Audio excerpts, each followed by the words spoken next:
Hey everybody, welcome back to Geek Review, and I hope you enjoyed the last episode, and I hope you actually enjoyed the film. And as always, in the description there are links where you can actually watch the video in full screen. Alright, and today we are going to be watching the next two episodes. The next two episodes is Discover and the Valhalla Stone. I hope I pronounced that right. And these were uploaded in September of 2017. So let's get right to it.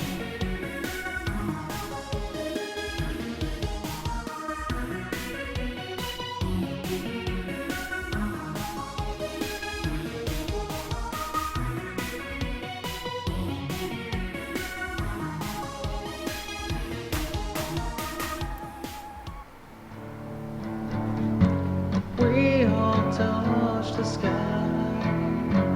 No one could ever say no. The way that it's like when changing our minds all of the time. What is your problem, son? Why are you going so crazy now? What do you want? Think about. Why do you think it's all figured out?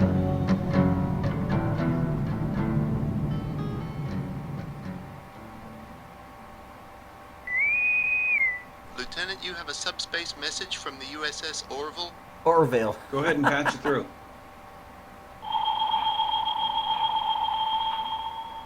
Hey, you. How's it going? A day in paradise. That good, I take it? I'm not sure I can take all this change. What do you mean? We're on the outskirts of Federation space, and nothing is what I thought it would be. I thought it'd be, familiar. Oh. Well, people hate change. Give it some time. I'm sure you'll come around. You wanted this assignment for years. Don't look a gift horse in the mouth just because at the moment. But even these That's uniforms, true. I see yours, and we just don't fit in. We don't have enough power to replicate new ones, so it's just one more thing to feel isolated from the rest of you. You're not that superficial. When you get to a starbase, you can swap them out again. I promise. Just give it time. It's just hard to feel connected to the fleet when things just seem so out of touch. Like what? It's gonna sound dumb. Well, if you can't talk to me, then what good am I? When I see the updates from the Starfleet, I see they're going completely wonky with the designs. Wonky. Is that a technical term? Well, I don't know how else to describe it, but it's very fun. Makes me feel like exploring. Well, it's simplified, I'll give it that. But there are setbacks. I guess it'll be easier to modify things, I guess. That's what I'm saying. I feel disconnected. Look, you guys will catch up to us. And when you do, it will be like the clouds have parted after a storm. And all of these issues simply aren't. Thanks. I really appreciate you trying to calm me down, but my time's almost up. You take care, okay, Eric? You too, Becca. And don't forget, no matter how much you may feel in the moment, it just comes and goes. It's up to you to discover what's real. Thanks. Hawkins out.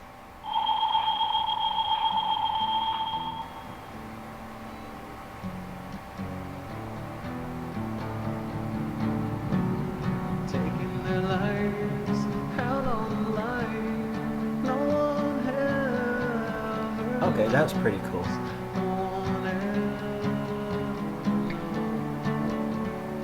Character building. Taking their lives out on the line. No one ever knows. No one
engineer's personal log. Stardate 1317.5. The Valiant has rendezvoused at Starport Orchard, where we will change out several key personnel and prepare to undergo a refit. I'll admit, I don't know if I'll even recognize this ship anymore, but the past 3.5 years have been very trying. I feel as if I'm standing still, but I don't have the energy to move my legs. I've also just learned that something is waiting for me here. An inheritance following the death of a relative I barely even knew. I really don't know what to expect, or what to look forward to. It's open. Pizza rolls. Hey, Eric, this is waiting for you. Thanks, man. Hey, I know that guy too. What's in it? I don't know. I only heard about this a few days ago, after a death in the family. Oh, wow. Some sort of family heirloom? My family's not like that. We're not close. Well, Gee, it's that's the too bad. Valhalla My stone. family's all about the gatherings and the food. Yeah, I hear you on that, man. But, thanks. I really appreciate it. No problem, man. I'll get out of your hair. Yeah, thanks, brother.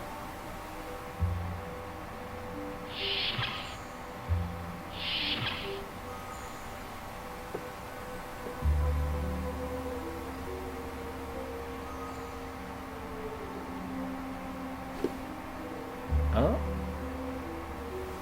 Data disk.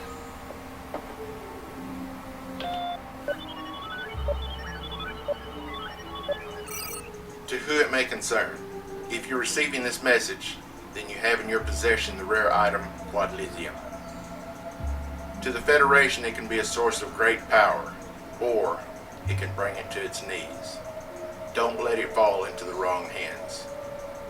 I've lived through one terrible war, and I don't want to live through another. Godspeed.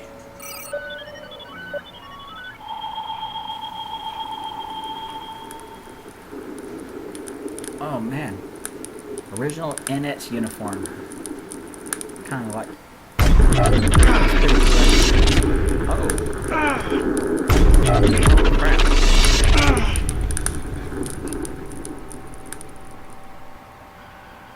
Alright, that was pretty good editing right there. How are the shield upgrades? They're good.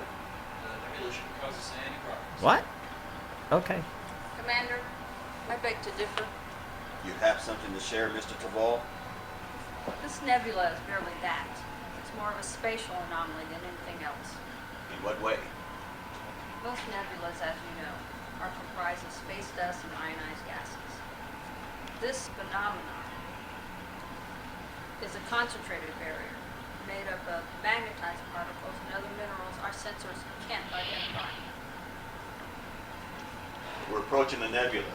Thought you might like to see it. Ah!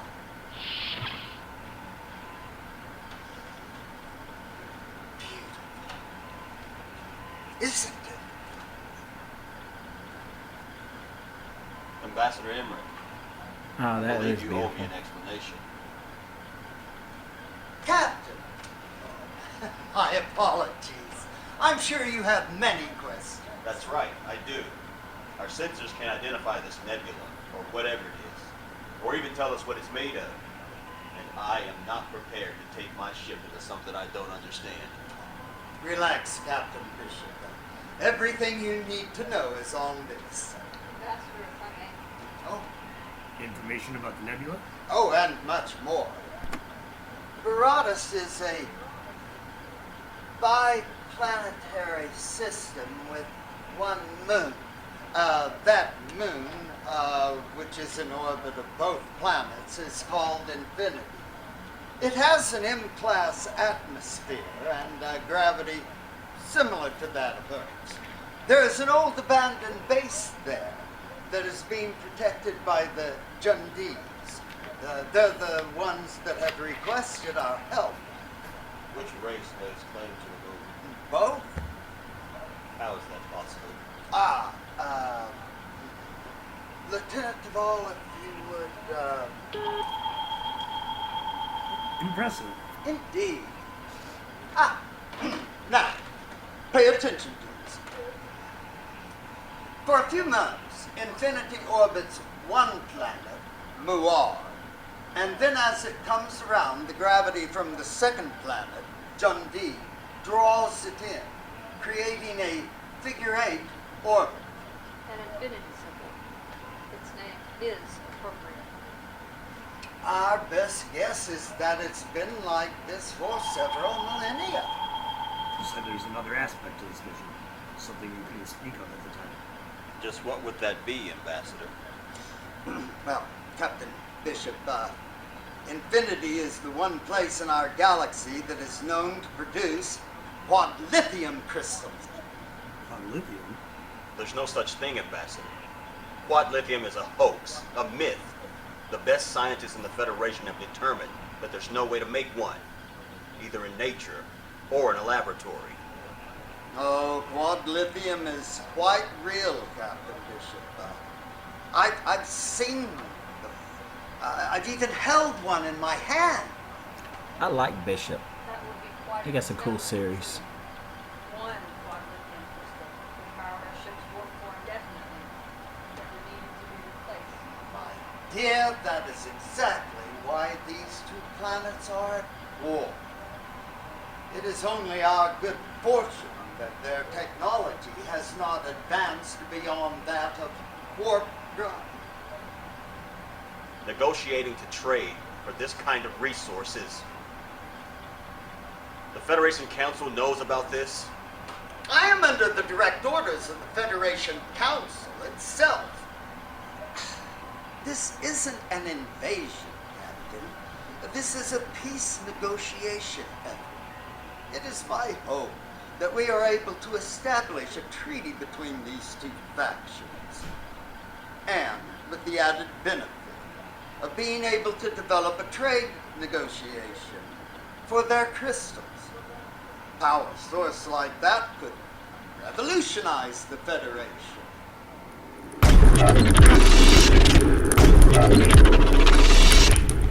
Okay, we're back to this. Mr. Renard, status. Your shield modifications are complete. Helm. Get this in.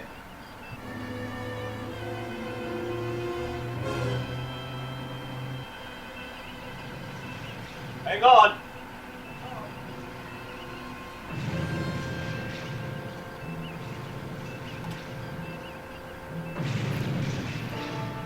Report!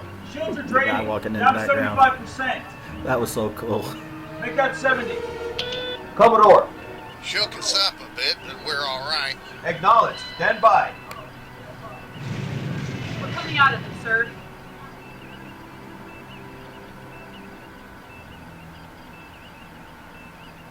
Mr. Duvall.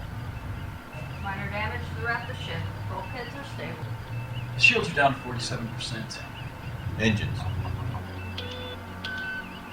The engines and weapon systems were not affected. Helm, warp 1 to the Barada system. Get down the engineer. Oh, that was a cool shot back Aye, there. sir.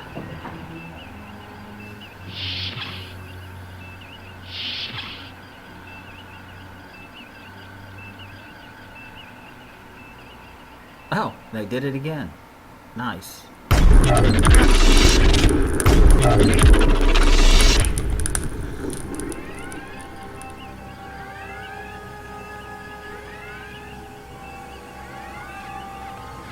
Captain, there are several vessels approaching from the system. Friendlies. Not likely. Their shields are up. Arming their weapons now. Low power disruptors only. Not much of a threat, are they? Part of their group is going after the Daystrom. Others are settling into a standard attack formation around us. No time for formalities. Target the lead ship and return fire. It's just a little engine trouble, but we're all right. Need some help? I could risk sending another shuttle. No, get your ship back to open space now. Several more of our fighters have regrouped. Their weapons will start taking a toll on our shields if we stay in the nebula. All right, we're taking off. Mr. Stout, warp 1 to the barrier. They are pursuing.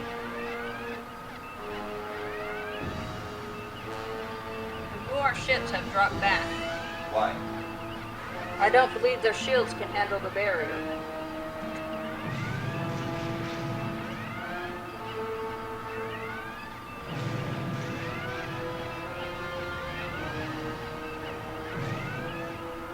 Captain, I don't...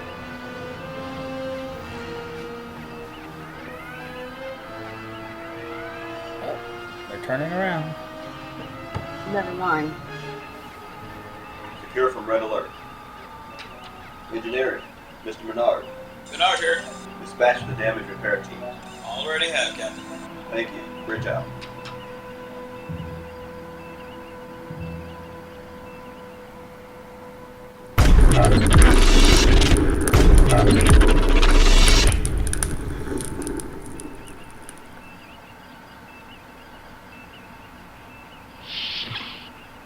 Captain? Commander.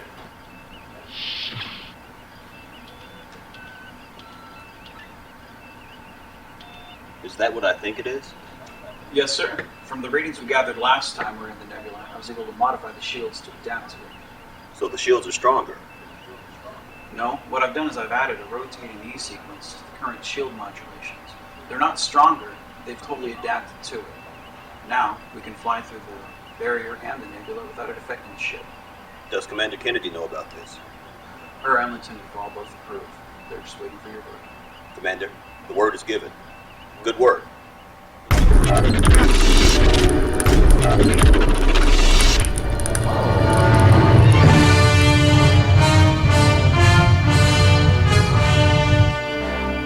now I just have one Oh, there's me. question. Where's the quadrilithium, Nathan?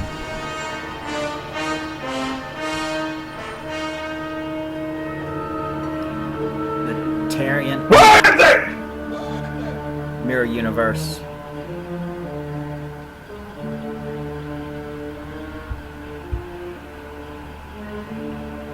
I remember doing this scene.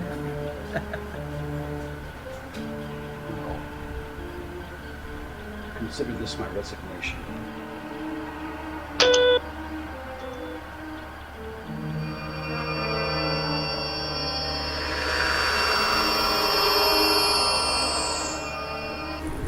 And I'm dead again. Eric. We gotta get you some help. We gotta get you to medical.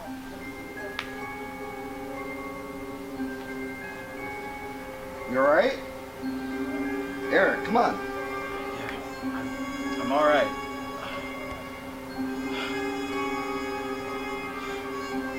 Let's help you out.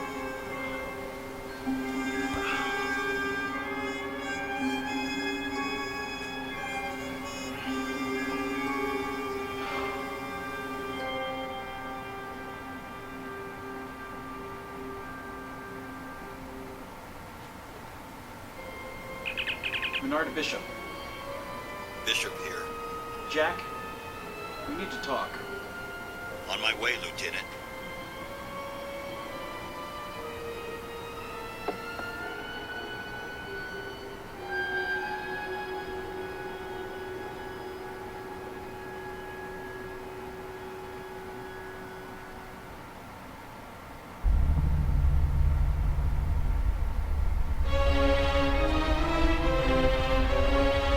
Nice.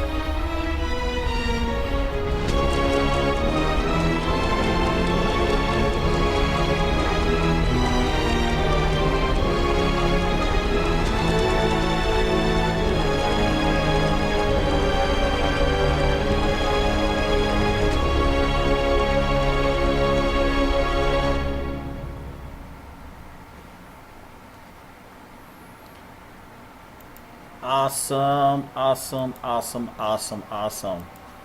All right, everybody.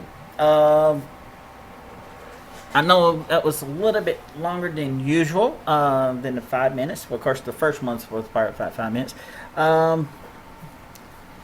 What I liked about the first one, it was kind of like building up the character of Menard. That's what I liked about it. That's where a lot of shows make mistakes. They do not take time to build their characters up. trying to give you a little bit insight what that character's personality, in which we saw that from the first episode, where he was struggling, whether to go back to Starfleet, not, and I think that was a nice little touch right there, even though it was only about 5 minutes long, but it was still a wonderful touch. And then we really get into the meat of the whole story right there, the start. This is like where it really begins. The Valhalla stone right there, when he received the Valhalla stone, it's kind of a, if you watch the rest of the series, you will start seeing what's really going on. You gotta stick with it, and come on, think about it. Think about it. The ending, again, leaving off on pretty much like a cliffhanger right there. Well, not really. This one's a cliffhanger. The one before, let me go back to my notes here real quickly. Let's see.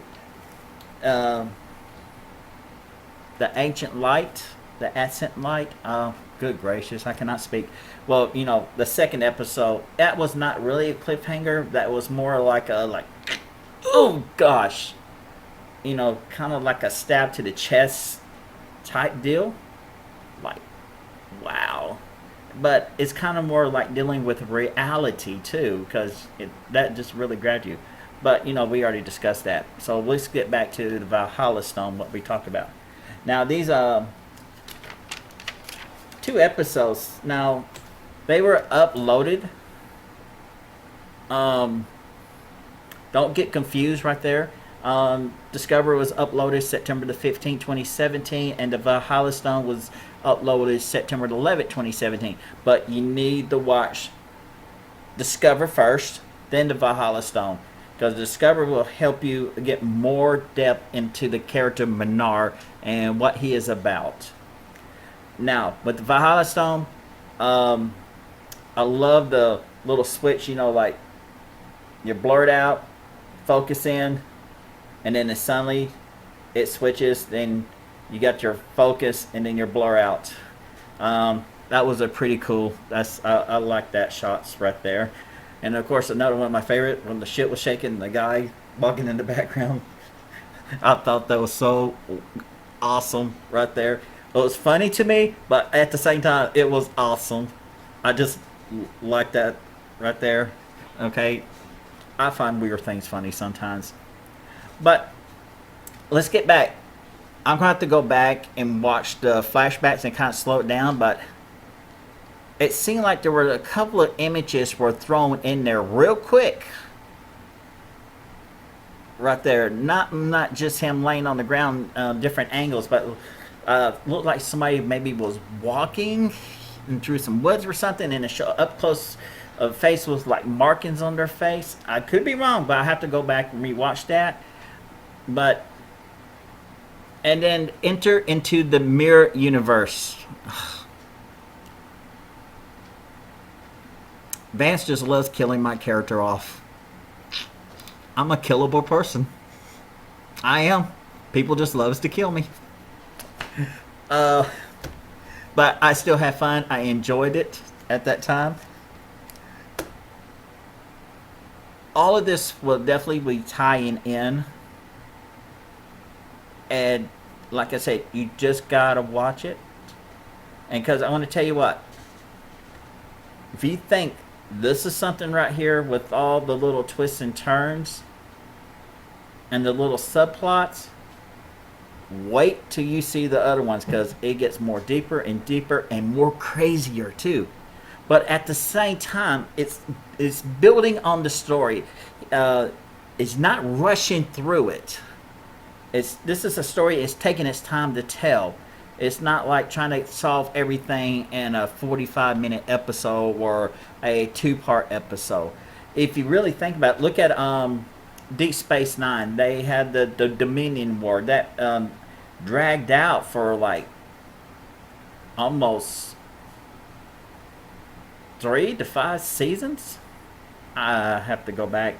I mean, but they did little. But if you remember, in the first season, they had mentioned the Dominion. They didn't really pick on it. They just little snippets here and there. It's pretty much what Vance is doing right here with this series. He's drawing little snippets here and there that's going to lead up to a bigger story. And that's what makes a story. The characters are well written. You can actually invest in a lot of these characters. You can actually invest in Menard. I really say really enjoying this series right here. And like I said before, it's a no budget production. Okay, everybody. These are a bunch of people getting together that has a love to tell a good story. And this is one reason why I'm actually enjoying this series, because it has a very good story, and there's an understory, an underline, you might want to call it, but you're going to have to follow along the catch. And sometimes you might see something like, okay, what's going on with that? Might not explain it at the end, but that's what you got to watch it for. You got to catch. And there is like over 100 of these series right here, and we're going to go through every single one of them. Because some of them are short, we're just going to go through like 2 or 3 of them, and during one episode. But of course, he got a few that is one episode will take up this one episode. So anyway, everybody, thank you for watching Geek Review, and I hope you enjoyed it. And down below is the links for these 2 episodes. Need to go back and watch it in full big screen right there. And down below, leave your comments and remarks and tell me what do y'all think. And also, tell me, now if you've seen all the series already, you pretty much know what the Valhalla Stone is. But when you first watched this, now listen, when you first watched this, what did you think the Valhalla Stone was? That's what I want to know. For me, when I first watched this, it seemed like it was a stone of great power, and it caused, it leaks out an energy that, to me, I say, okay, he's having a seizure attack, and this stone is responsible for this. So is he like seeing into these other alternate realities, these other or things that's going to come right there? That's what I think the Valhalla Stone is. But I'd like to know what your opinion is. And no cheating, everybody. If you already watched the whole series, you pretty much know what's going on with the Valhalla Stone right there. Okay, but you got to tell me what you thought it was at first time you saw it. Alright, everybody. Peace. I'm out. Live long and prosper, and may your day go without incident. Y'all take it easy. Michael Sylvester signing out.